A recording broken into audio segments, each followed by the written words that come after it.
Ang munting tinapay na ito ay nagkukunwaring tangad, gumawa ng bagong batch ng dough ang panadero at inilagay ito sa oven. Nilabas niya ang bagong lutong mga tinapay at nagpa siya ng buksan ang tindahan. Excited ang maliit na tinapay na mapili. Nung pumasok ang unang customer, nakipagkumpetensya siya sa kanyang mga kaibigan para siya ang unang mapili. Kasamaang palad, ang kaibigan niyang si Timothy ang napili. Bigla niyang nakita ang customer na kumagit sa tinapay mismo doon.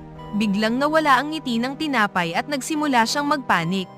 Ginawa niya ang lahat upang magmukhang hindi kaaya-aya. Sobrang sikat ng bakery, kaya kailangan niyang gumawa ng mga mukha para maiwasang mapili. Sa pagtatapos ng araw, sarado na ang bakery at siya na lang ang natitirang tinapay sa estante. Pansin ito ng panadero at ngumiti ng kakaiba.